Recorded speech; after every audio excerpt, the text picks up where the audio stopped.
So not only are we about good news and having this tradition of Catholic, we're also, one more. We're also reforming.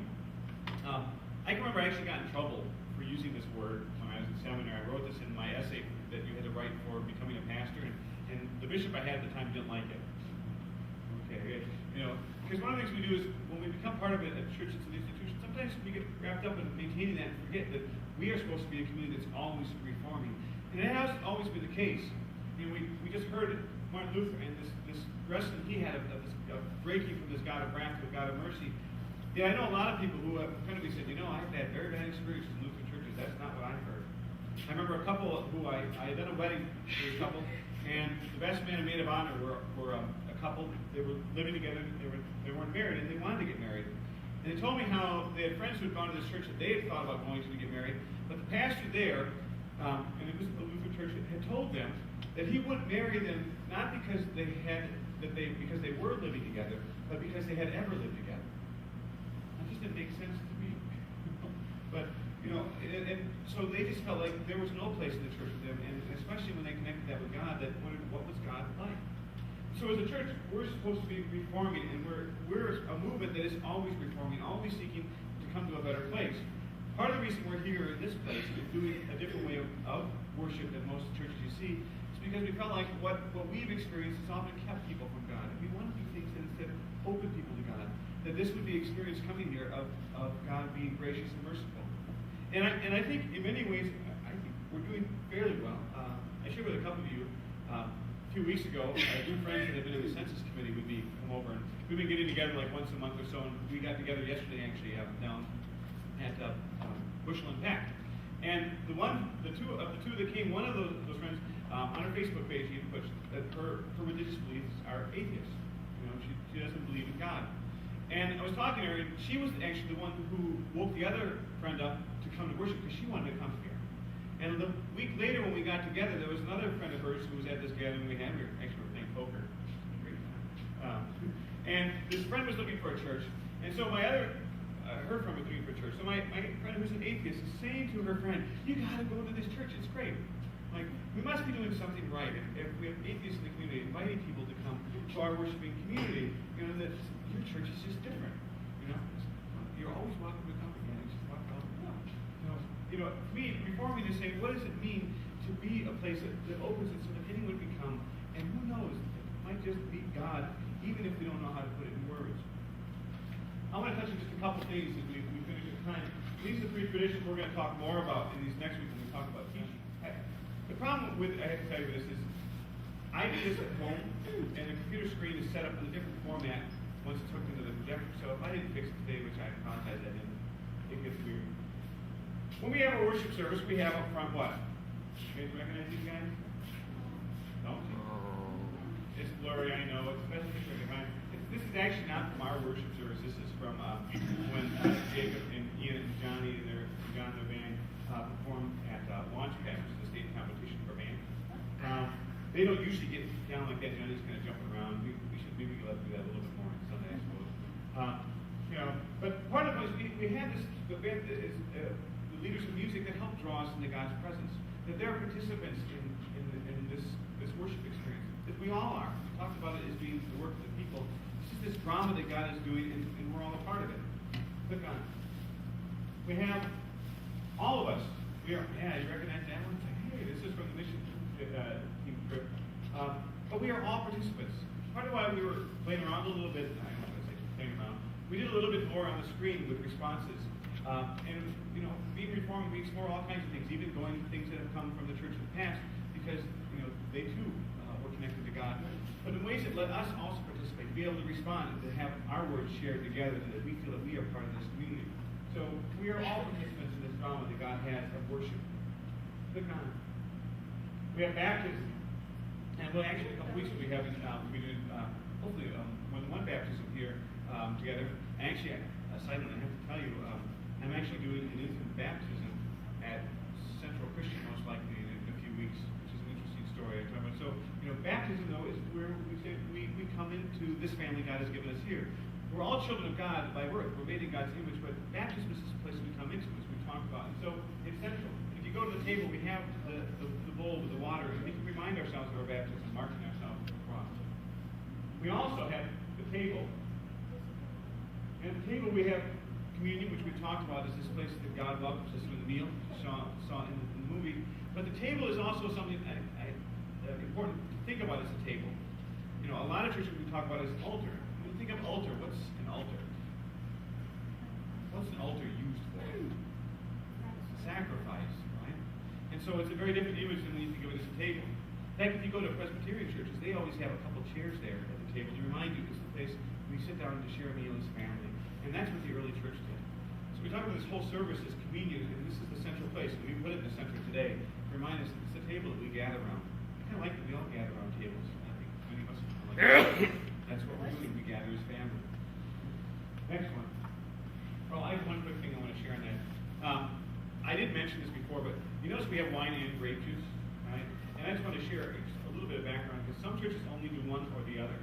And sometimes churches that only do grape juice will say, well, you know, you can't have wine, because it has to be grape juice. And then you can say that's what Jesus did. Well, quite honestly, that's not the case. How do you keep grape juice from turning to wine? You have to drink it, or you got to keep it refrigerated, right? In the year 33 AD, did they have refrigerators in the Middle East? Right? So grape juice quickly became wine. And part of the reason you drink it at most meals is that unlike water, which also was your local bathroom, right, where you bathe and use a bathroom, and that you knew it was clean to drink because it had been purified. So it was wine. But we also do grape juice as well, even though wine is what Jesus used, because one, we're not locked into saying it has to be this way. We understand that for various reasons, whether it's allergies or even people who struggle with alcoholism, that we need to honor that. So we have a right way of sharing that. So we also have two things I'm looking for. One is the Bible, and we speak of the Word. We talk about the Word coming through the Bible. But we also then speak the Word. You know, whenever we gather, we share a message of what we hear God saying. And, come back, I'm sorry. You notice we had a candle there? At all of our tables, we have candles. Right? And through church history, the candle has been a symbol of Jesus' presence. Jesus says, I am the light of the world. And so it's a symbol of that to us. And also, he said, you are the light of the world. You know, a city set on a hill cannot be hid. You know, you don't put a light under a bushel, a lamp under a bushel. This is to remind us that our light is to shine, that this is something we carry into the world. Next one. And in our worship setting, we have a cross. Now, we don't have a cross on the front. We've been talking about ways of looking at getting that, but we usually have a cross on the screen. I don't know if you noticed that. Because this is the central symbol. We say this is where God comes to meet us, where God comes down and enters our life. And so it's central to us. Next one.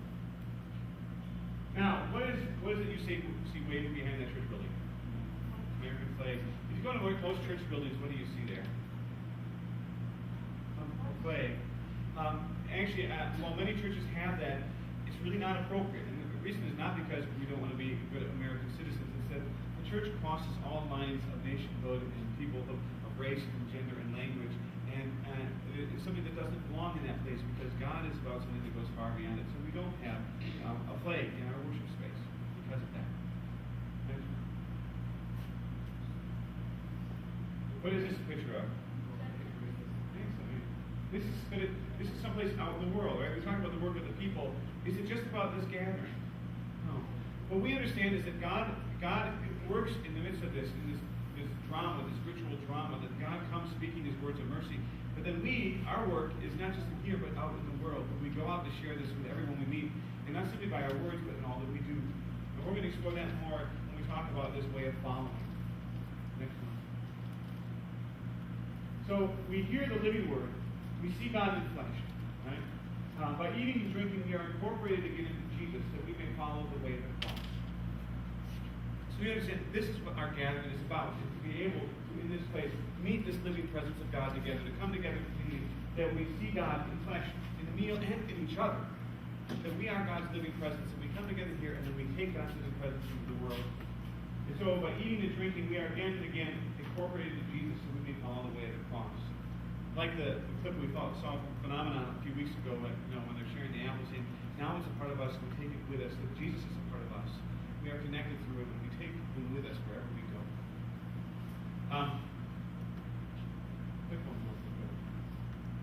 So we want to, this is kind of our middle place in many ways of our journey. We've been talking about this way of seeing and of hearing. This has been how we share this together, and this coming together. In the coming weeks, we're going to explore, and maybe a little more deeply, this way of teaching. What it is we teach. So you saw in the clip from Luther, one of the things that helped him to see what God was like is as he began to learn and study what the things that had come before, he realized that not all that he had heard was true. And so we want to talk about this way of teaching, that what is it we understand God to be like in this way of being. And then we want to talk about a way of following. How is it that we live our faith out in the world? So we're going to explore that in these coming weeks. But I want to invite you right now just to pause for a moment, to close your eyes. And I want you to remember that you are the light of the world, that you have come in this place to meet God, that we have come together to be participants in God's great drama. But we go out in the world now to be God's presence in the world, to be part of the drama that is ongoing in the world, to meet people in the places they work and live, go to school, where they shop and exercise, wherever it is that you may meet them. And to remember that you are God's presence, even when you don't remember it. The fact is that you are. And that you carry that light into the world. The Lord be with you. Let us pray. God, this day we give you thanks that you are at work in this world, and that you have brought us together in time of worship each week, that we might meet you.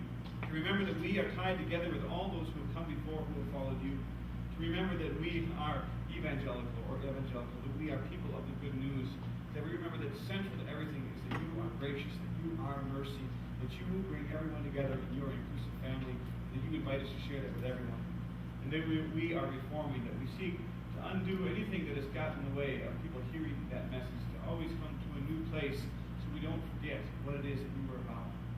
And we ask in this time that all the things we do together, in the sharing of music, of the meal, of the waters of baptism, the sharing of the spoken word and the written word, that you would show us who you are, and carry through us your message of love to the world, that you have come down to meet us in brokenness, that you come down to the cross, sharing with us the message of love that we carry to the world.